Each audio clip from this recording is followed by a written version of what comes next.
Bonjour à toutes et à tous.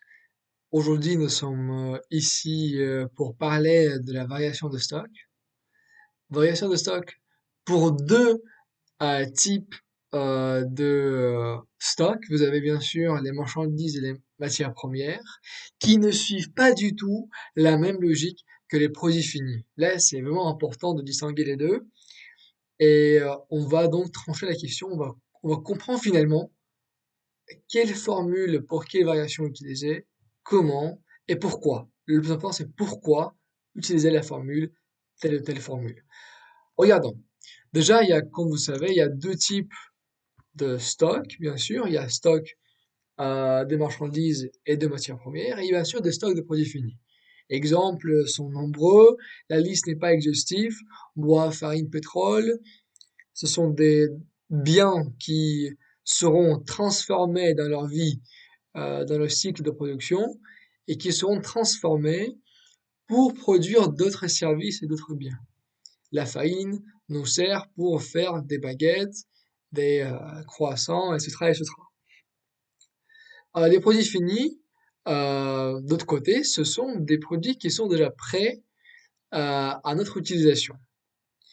Les chemises, les tables, les chaises. Ici, j'ai mis aussi un exemple d'un lit, mais ici, lit, ce serait plutôt exemple d'un hôtel, des chambres, vous voyez ce que je veux dire. Des chambres aussi, contrairement à sens commun, les chambres aussi peuvent être stockées. En fait, les services aussi sont stockables quand une chambre n'est pas utilisée, n'est pas occupée. Elle engendre tous les frais de consommation de l'électricité, de chauffage, du personnel. Donc, il y a aussi, on peut parler aussi d'un stock de chambre. Mais là, c'est euh, plutôt particulier au service. Mais en tout cas, nous pouvons stocker les services et les biens.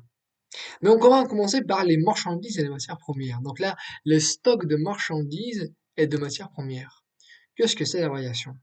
Regardez, on va, euh, on va commencer par un exemple.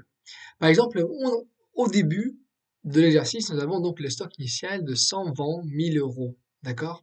Ça, c'est le stock initial. Et en fin d'exercice, nous avons le stock final de 100 000 euros. Ce n'est pas difficile de calculer donc la différence entre les deux.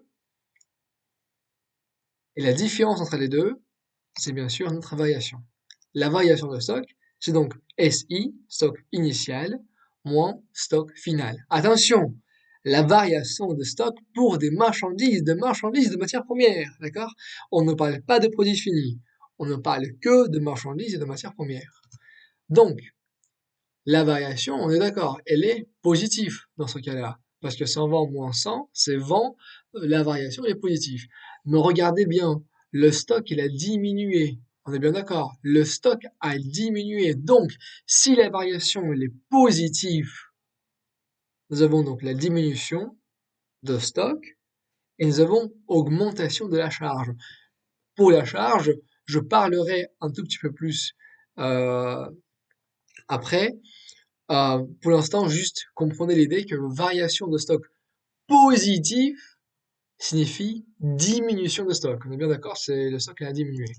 À l'inverse, si le stock initial il est de 120 et final 140, donc nous avons donc augmentation de stock, la variation, on est bien d'accord, elle est négative. Regardez, 120 moins 140, stock initial moins stock final, moins 20, moins 20 000 euros, augmentation de nos stocks, variation négative.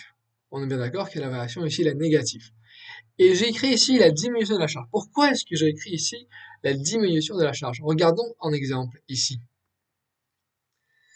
Donc, quand je vous ai dit que si la variation elle est positive, nous avons donc diminution de nos stocks. On est bien d'accord. L'exemple ici, le premier exemple, initial, final. Donc ici, nous avons la variation qui est positive. On est bien d'accord. Et donc, quand la variation elle est positive, la charge elle augmente. Pourquoi elle augmente? Parce que si vous vous rappelez, le compte de résultat charge produit ici j'ai masqué les produits pour ne pas vous confondre. Ici donc nous avons les charges de côté gauche. Si j'ajoute donc si vous avez la ligne qui s'appelle la variation de stock des marchandises et de matières premières. Si j'ajoute donc ici en nombre et qui est positif, donc déstockage, diminution de stock, cela va engendrer une charge. D'accord? Cela va augmenter une charge. Si, à l'inverse, j'écris ici donc moins 20, donc le deuxième exemple bleu, celui-là, moins 20, regardez ce qui se passe. Je vais mettre en bleu. Maintenant, c'est tout à l'inverse. La charge, elle a diminué. Et j'ai bien écrit ici diminution de la charge. Parce que quand vous allez tous additionner, ce moins 20 va diminuer la charge. Donc, regardez. Déstockage, diminution, déstockage augmente la charge et stockage diminue la charge.